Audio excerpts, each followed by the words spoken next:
不应该图快，原著看得囫囵吞枣的，尤其是男二这条线。早知道我现在要攻略的是木生，当初就应该把他研究得明明白白。好在接下来的主线是圣经，这个我少。丽云妹妹，我们快到了。来了，莫姐姐，莫姐姐，这么快就到圣经了吗？我以为要走好远呢。圣经确实远，不过我们往东转，走汉路，不去圣经。不去圣经？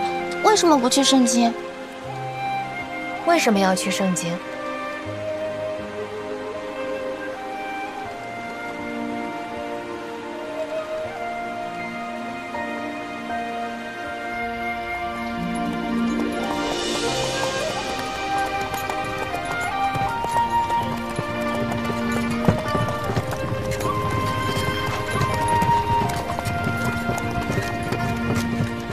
鱼。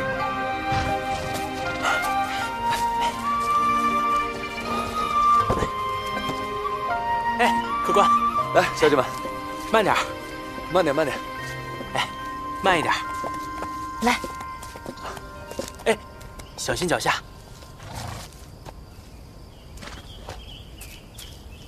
虽然破旧了些，但这是镇上唯一的客栈了，只能先住这儿了。完了完了，原本满门抄斩的情节没了，赵太妃的无影金蝉腰在太仓郡就已经被收了，主角团也就没有必要再去圣经调查，主线都跑偏了，这可怎么办呀？这算什么？能有间客栈住，比起去年在东泉谷雪地里居无定所狩猎豹妖那会儿，可舒坦太多。是啊，此地甚好，古朴清幽。来，里边请，里边请。走吧。请。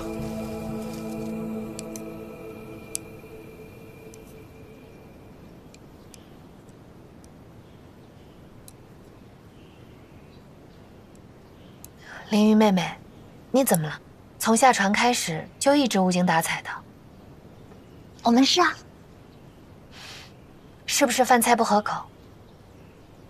没有没有，可以。哎，客官。小二，哎，你这儿有没有精米白面？再来一些精致菜肴上来。哎呦，实在不好意思啊，客官，咱们这地方偏僻，好的东西啊都供应不上来。哦，没事没事，吃粗粮挺好的，吃着健康嘛。谢谢您理解。那你们的菜都齐了，有事招呼啊。哎，慢用，嘿嘿，慢用啊。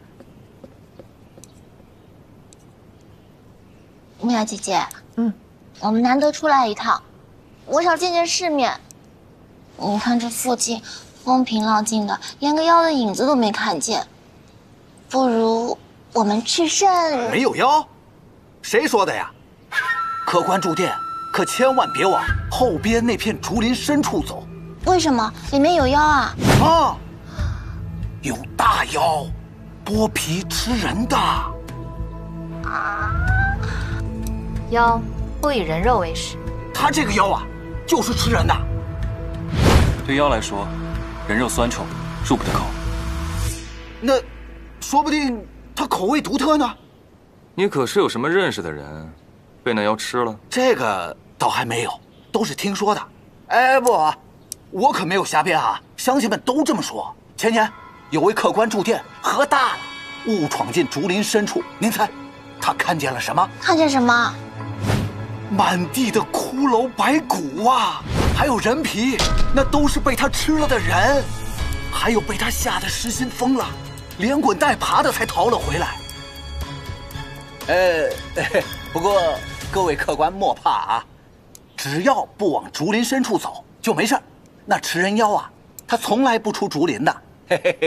当然了，我呢也会点功夫，可以护各位周全。最好是你行个真的。别怕，这太平地界的老百姓最爱编这些奇闻怪谈来做茶余饭后的消遣。再说了，若真有妖呀，咱们捉了便是。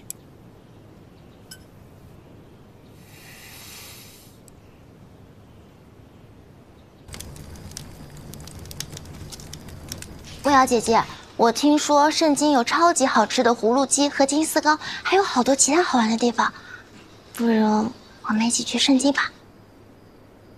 林鱼妹妹，我知道这里破旧了些，让你受委屈了，但是捉妖师的生活就是这样，可能以后比这还辛苦。我不是怕辛苦，就算去圣经，也不是去玩的。若有妖物，必须及时铲除。对，我姐姐，你坐。那不就正好吗？工作娱乐两不耽误。而且我听说圣经有青天剑、上古神兵镇守，一般妖物都不敢轻易作祟的。没有那么简单。一般妖物是不敢在圣经造次的。人心越复杂的地方，越有可能藏匿恶妖。你什么术法都不会，到时候我们未必能保护得了你。哦，没关系，你们那么厉害，如果附近有妖物对我不利的话，你们肯定能感觉得到，然后告诉我，我逃跑就是了。捉妖师只不过是掌握了术法的凡人，抛去法器和符咒，四体和五感与普通人无异。5阶以上的大妖，也有可能藏匿妖气，是不容易被发现的。姐姐，我真的不害怕妖怪，你就带我去嘛。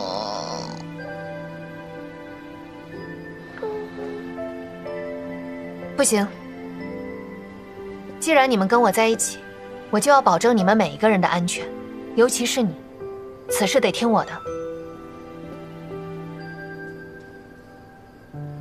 要不然这样，我们在这客栈小住一段时间，我教你些术法，等你能保护自己了，我再带你去圣经。真的吗？啊，那太好了，没问题，没问题，我一定好好学。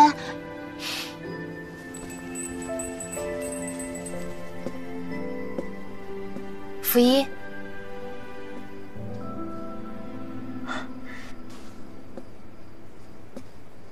顺手二位。你我房间隔着一个院子，顺手。你方才帮林小姐铺完床，又去给阿生铺，还给他们都加了褥子，就是没顾上你自己的。阿瑶，你如今不是一个人在撑着，其实可以娇气些的。我去找店家要些热水来。福一，我怎么感觉你这段时日有些不一样啊？许是进了太平，很久没这么放松过了。你也累了，早些休息吧。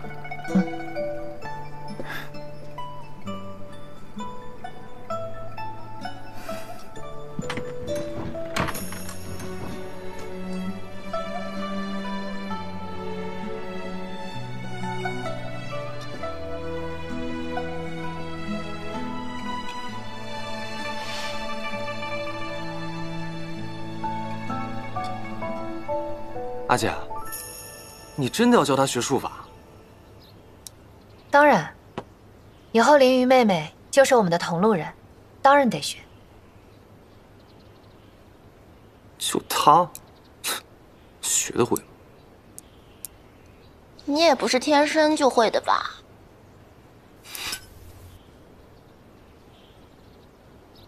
我来教他。啊？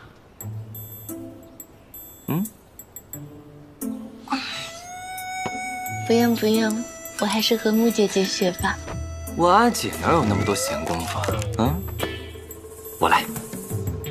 那好，既然阿生主动开口了，那林鱼妹妹就交给你了。你以后要好好教她，不能欺负她，知道吗？阿姐放心，我怎么会欺负她？是不是？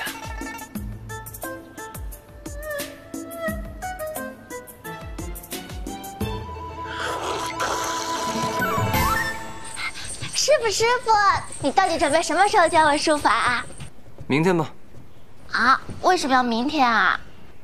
因为今天的早饭不好吃，我心情不好。那万一要是明天天气不好，是不是也会影响你的心情？也许吧。你是不是压根就没打算教我书法？你猜对了，我确实没有打算教你书法，因为你的底细我还没有摸清楚，不想给你纠缠我阿姐的机会。你这人怎么说话不算话？嗯。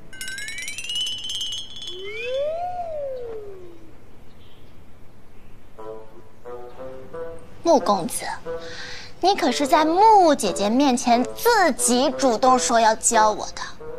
若是穆姐姐问起来，我连个一招半式都不会的话，我看你到时候怎么交代。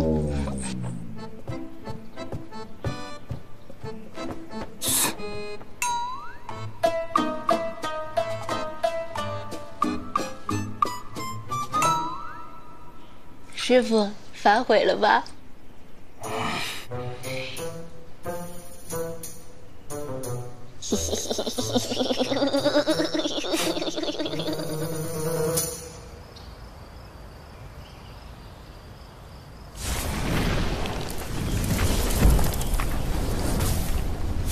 炸火花，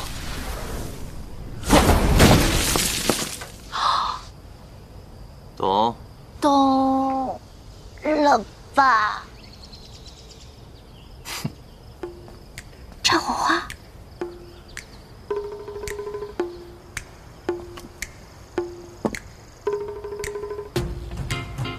练。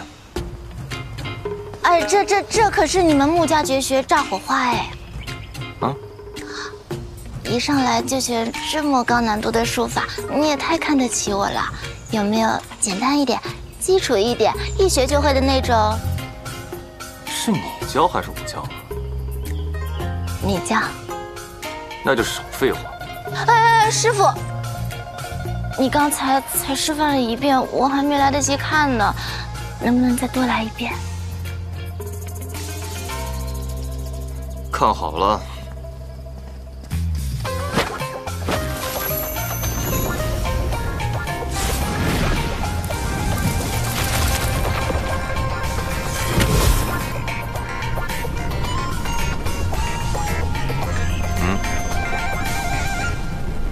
炸火花破！嗯？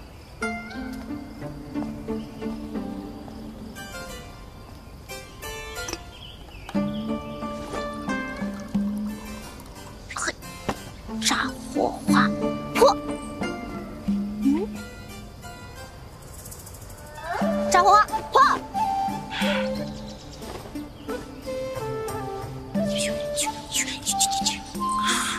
炸火花破！啊？怎么一点火星子都没有啊？笨！我哪笨了？明明都是你教的呀！哎，对了，得用法器才能施展得出来。那你怎么不早？我知道，是师傅用心良苦，想让我把基础练得好一点。要用法器的话，不如借师傅的捉妖饼一用。不行，我给你找个法器吧。找个法器，要不然就用这个吧。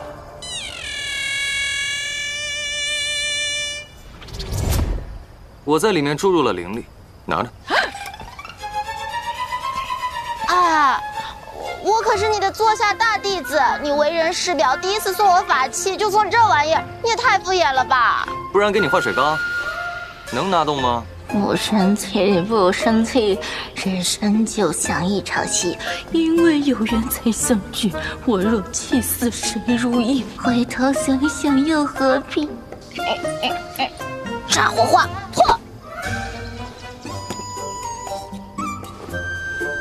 摇头晃脑干什么呢？我在默念口诀呢。别乱念啊！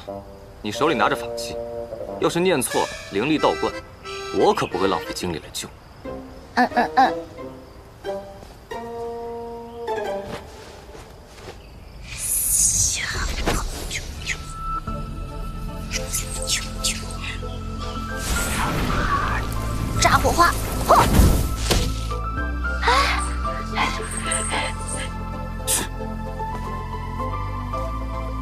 到晚就切。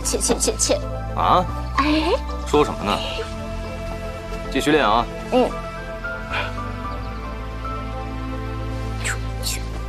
哎呀，累死了，折腾了一整天，什么都没学明白。无声这讨厌的黑莲花，照这样下去，我到底猴年马月才能去圣界？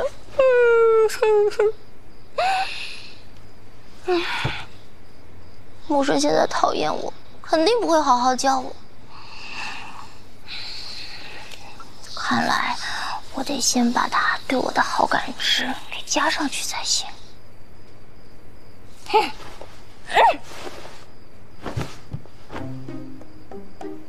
木生现在和我是师徒关系，妙啊！小说、电视剧里师徒关系不是最容易出 CP 的吗？容我先制定一个计划。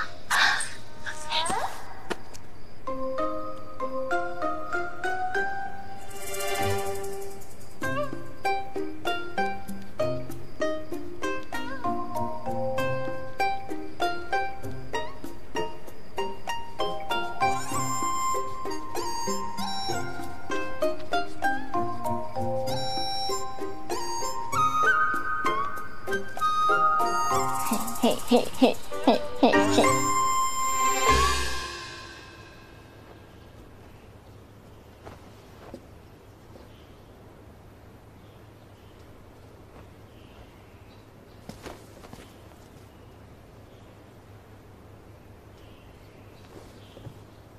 你在我房里干什么？师傅晨练回来了，你看。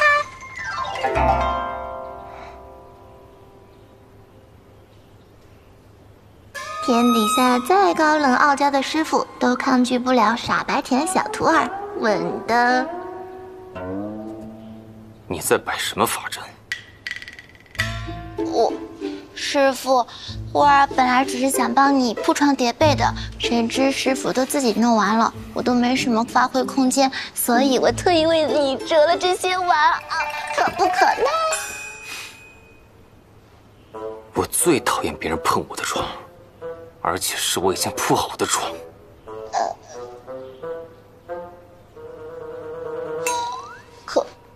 可我也是好心嘛。这些玩偶都是在最高级的客栈才有的，尤其是这只大象，超级难点，你喜不喜欢？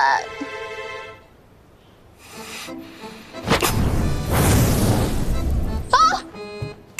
你干嘛？以后我房间里的任何东西都不要碰。检测到好感度变化，角色木生当前对您的好感度为-26%，下降1%。算了，站住！把灰都扫了。你烧的灰凭什么要我扫啦？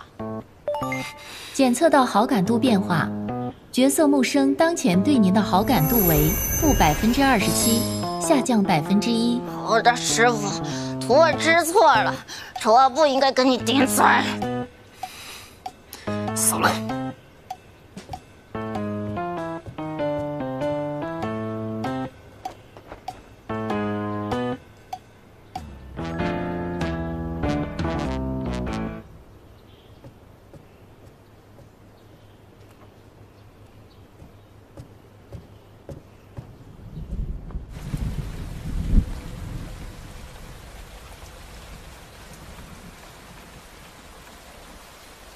师傅，等等。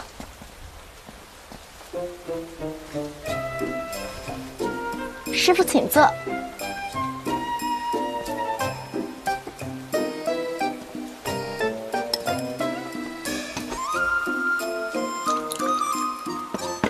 师傅喝茶。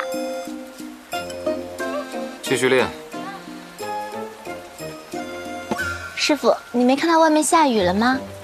不如今天你就来给我讲一些关于捉妖式的理论知识，否则的话，对于我这么一个捉妖新手来说，那实在是太难了。你想知道什么？什么都行。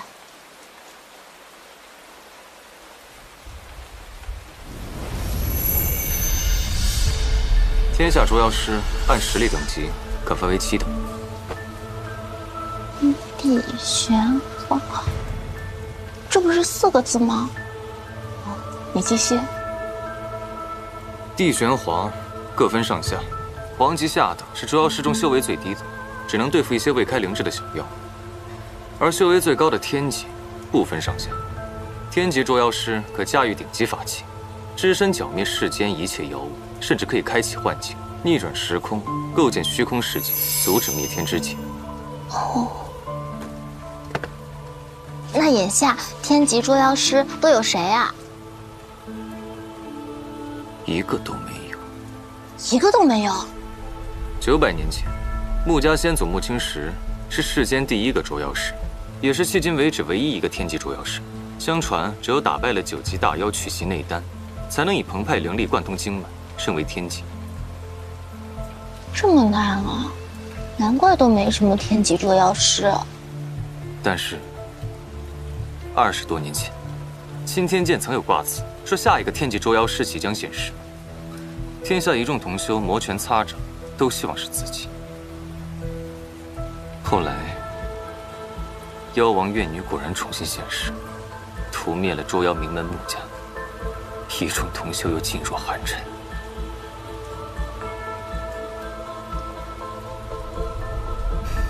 至今，还没有人知道卦辞所指的究竟是谁。那如果穆姐姐真的打败怨女，得到她的妖丹的话，她是不是就会成为天级捉妖师啦？对。哇，那我赌下一个天级捉妖师不是穆姐姐，就是刘大哥。就不能是我？你，哦，师傅，你是多少级啊？玄级上等。倒数第4啊！你懂什么呀？大部分捉妖师穷极一生，只能拿到黄级上等，极少部分才能达到玄级。而到达地级的，世间已寥寥无几，大部分已经修炼半生，白发苍苍。那柳大哥现在是什么等级？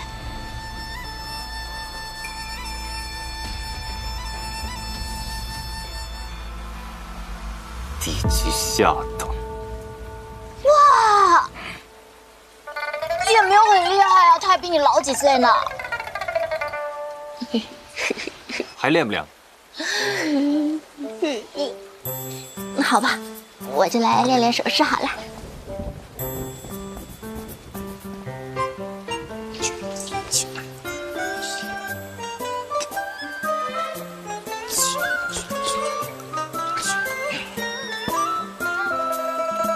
炸火花，破！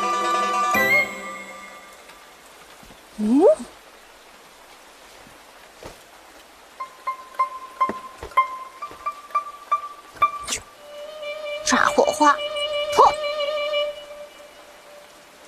哎，师傅，你能不能再给我多示范几遍？这也太难了。都给你示范好几遍了，你使不出来是因为基本功不行。施术的时候，心神不宁，气息不稳，笨。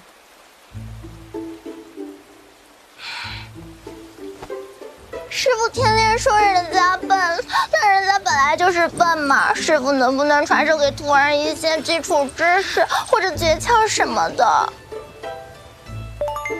进度提示：检测到好感度变化，您的攻略对象木生对您的好感度下降为-28%。我知道师傅，老实练，你别操心了。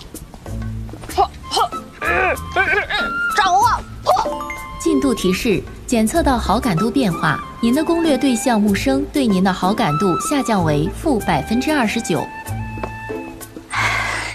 师傅，我不都已经在老实练了吗？为什么您还看我不爽啊？我是哪里招惹到您了吗？在学会之前，别叫师傅，丢人。好的，师傅。炸火花破，这炸火花破。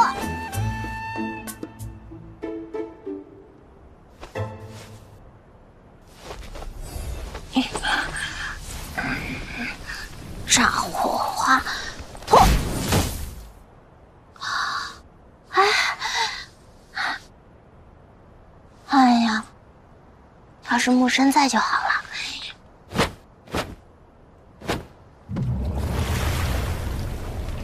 炸火花，破！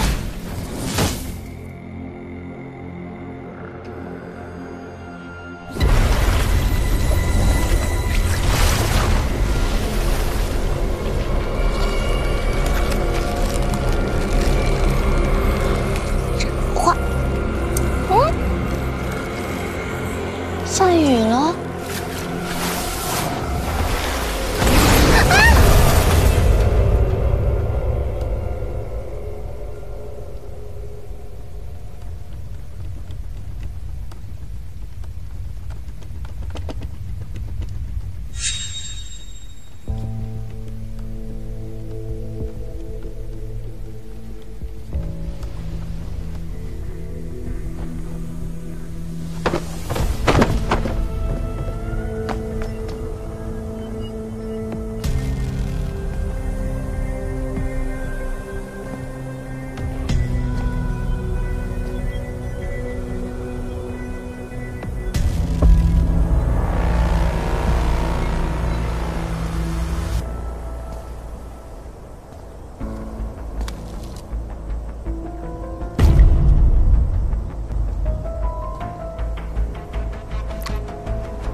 皆有，也敢来我面前撒野。主要是我知道我远不是你的对手，可我只想你给我一点血，我要的不多，一竹筒就够了。你知道的还挺多呀。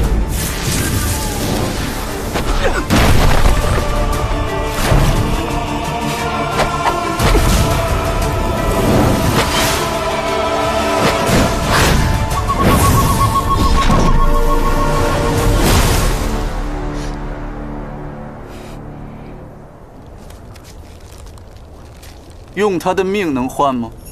凭他？他是你的徒弟，你难道就不在乎他的性命？我若是真在意他，你根本就没有机会碰他。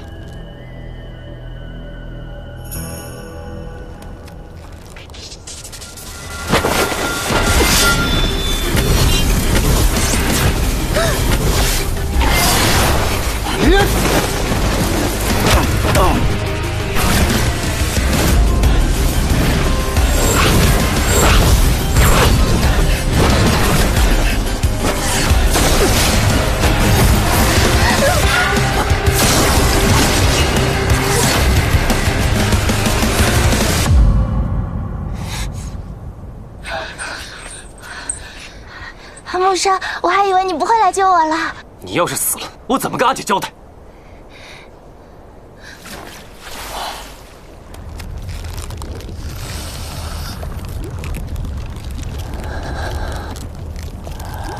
好甜的血腥味儿。不对，这不只是知音之血，这也是妖血的味道。你是妖？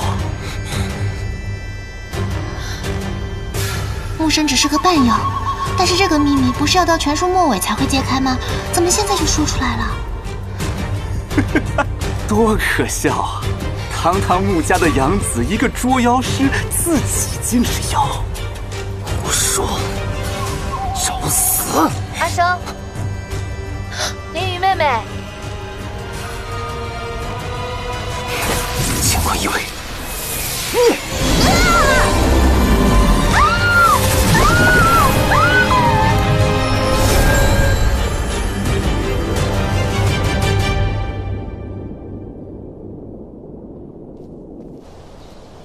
阿生，林雨妹妹，阿生，林雨妹妹，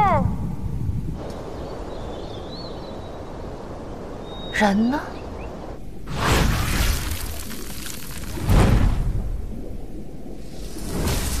阿生，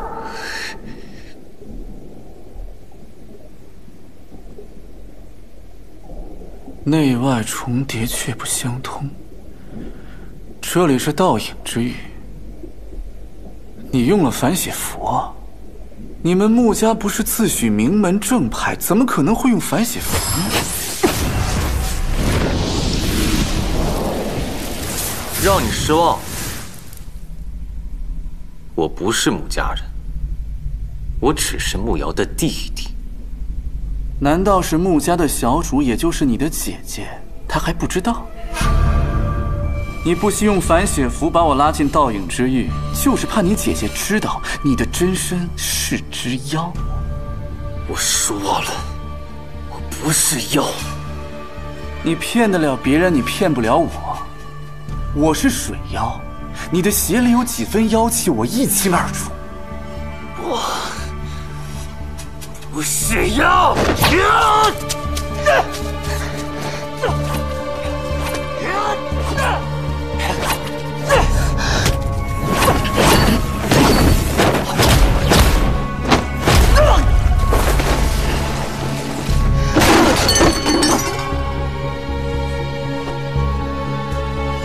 你们捉妖师需要4项心法，凝神屏气才能使出术法，而妖却不必。倒影之域的一切与外面都是反的，捉妖师在这里的心神和气息都会乱掉，纵然能施术法，能力也只不过剩下1成。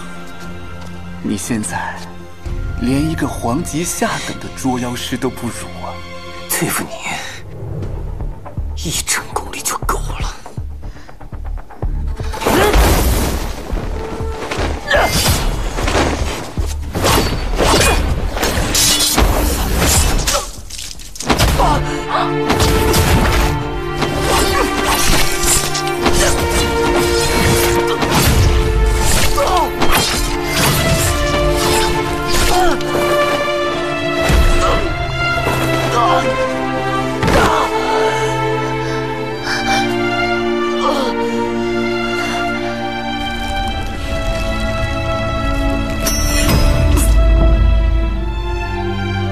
你一个堂堂玄级捉妖师，还在用这种低等法器？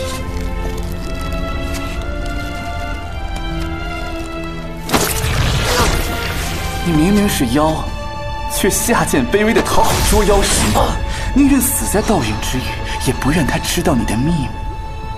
看来你知道人是不会相信妖。既然如此，你又何必活得这样屈辱？活得这般遮遮掩掩，我劝你不如尽早认清现实。他若知道你是只妖，只会亲手除掉你。木生，你别听他的！木生，木生，木生！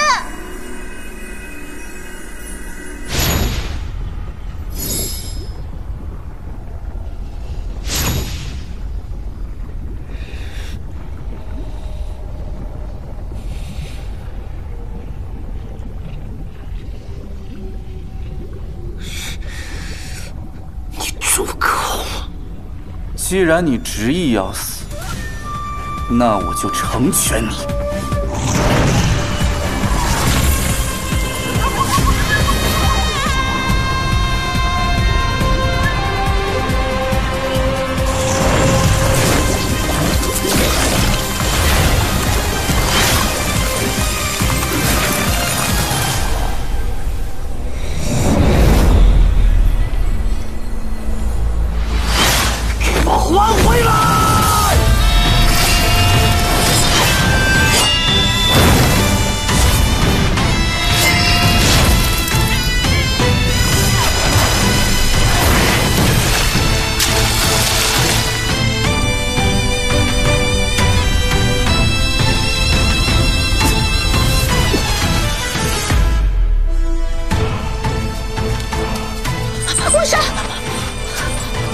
你怎么流这么多血？水妖王已经死了，你快打开结界，我们一起出去。没力气了。别！你撑住！在这里，我本来就使不出什么法力，如今既修乱了。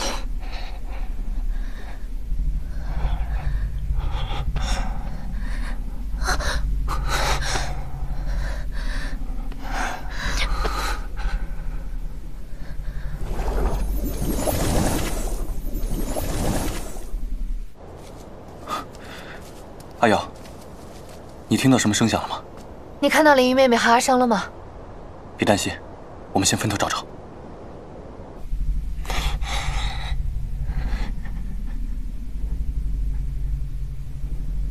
你们捉妖师不是有很多法宝吗？你有没有什么金疮药、大还丹？你有没有啊？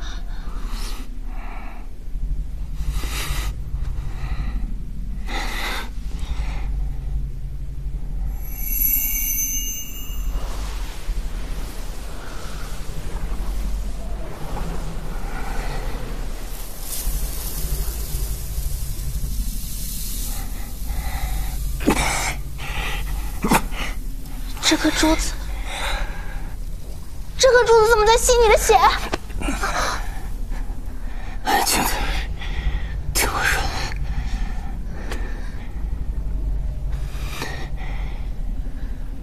你把这张符贴在身上，正午时分，等天光之丈，你脚下没有影子的时候，他就能帮你出去。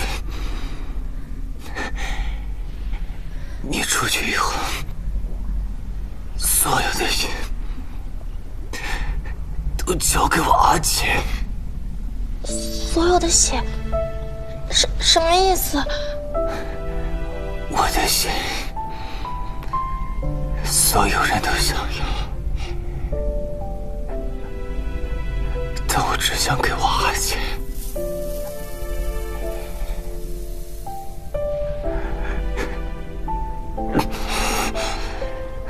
你帮我转告阿姐，不管她以后还认不认我这个弟弟，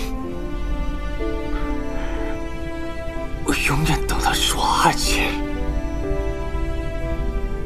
牧生，你这是在说遗言吗？你别乱说，我们一定可以出去的。你若是不帮我，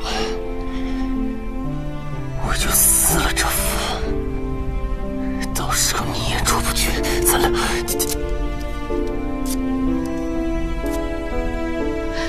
你看，现在我也出不去了，没有人替你送血，没有人替你传话。我告诉你，你这身血全部白流，要走我们一起走。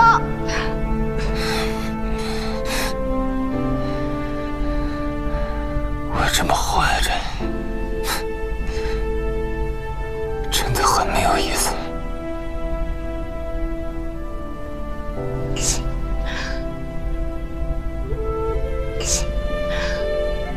现在这样已经是最好的解决了，不是吗？我阿姐能拿到我的血，提升修为，对抗怨女，而她要知道我是个半妖，这世上就不会有人因为我的死太过伤心了。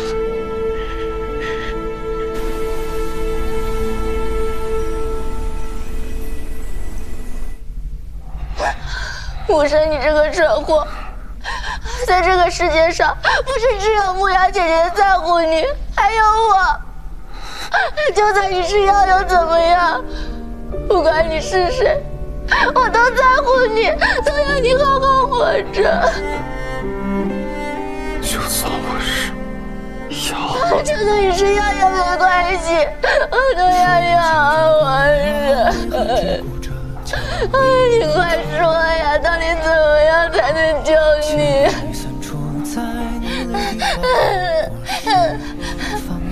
你快说呀！摘掉发带。连命数都想宽恕，相思如故，白首却无处。今生吻过你眉目，是我的救赎。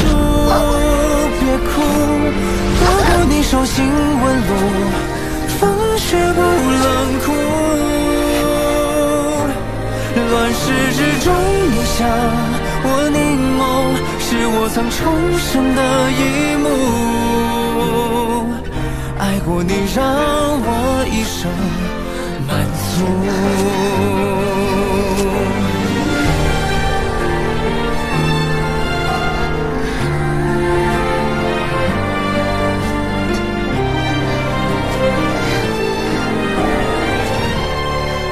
不是。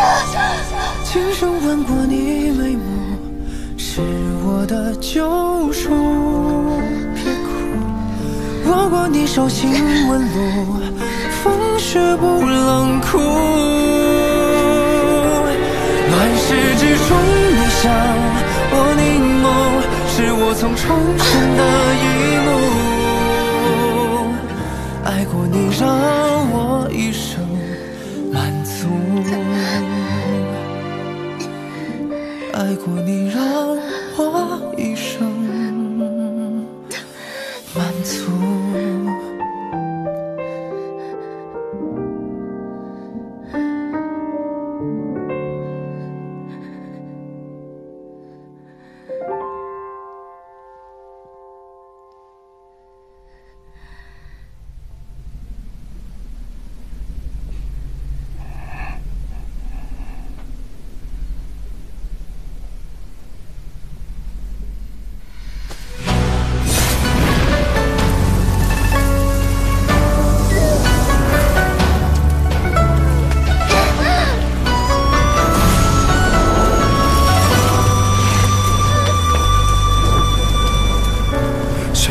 缠住流年，命运恍若梦魇。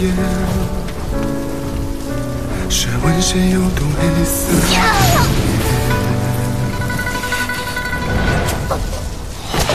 在我遇见你之前，岁月凌乱无言。没看你多一眼，我却甘愿用生命铸剑。黑暗吞噬不了所有希望，眺望那彼岸的光。就算遍体鳞伤，无尽风浪，庆幸有你在身旁。就让这残灰一缕重塑一片天地，千劫温暖淬炼。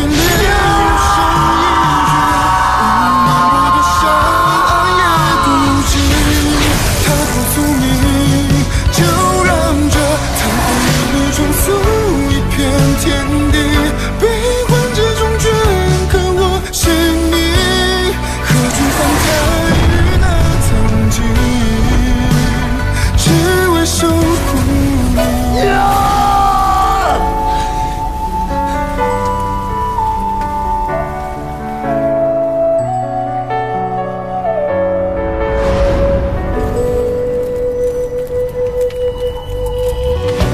在我遇见你之前，岁月凌乱无言，未看你多一眼，我却甘愿用生命铸剑。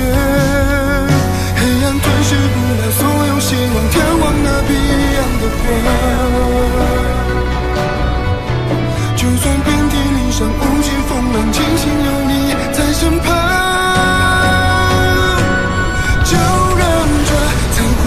重塑一片天地，悲欢之中镌刻我生命，何惧翻台于那曾经，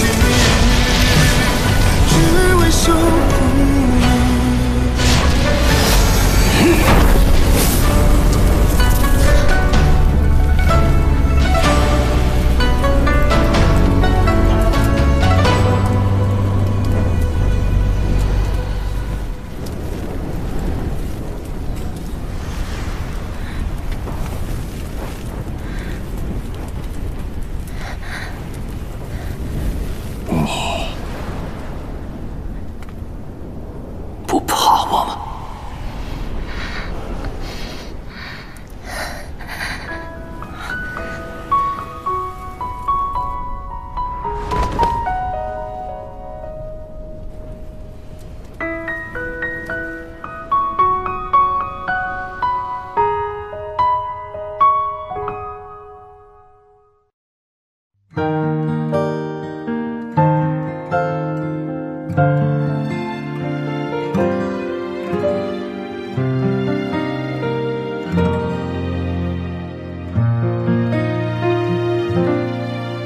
中的天总是耀眼的蓝，离港的船扬帆，静待风来。他说冲破重重阻碍，就能找到星辰大海。悬崖边的雏鸟，翅膀张开，要飞多高才能不负期待？你听海浪，他说清风自来。去飞吧，哪怕遇见风暴破江火海，哪怕荆棘会将我掩埋，我本就应该迎接每个汹涌澎湃。这世界有精彩也有平凡的片段，全力以赴过就足够勇敢。下一站在前方向我召唤，我开始风的花，洁白柔软，却能坚定盛开。圆形的伞，任风从何处来都会期待。去飞吧，哪怕遇见风暴破江火海，哪怕荆棘会将我掩埋，我本就应该迎接每个汹涌澎湃。这世界有精彩也有平凡的片段，全力以赴过就足够勇敢。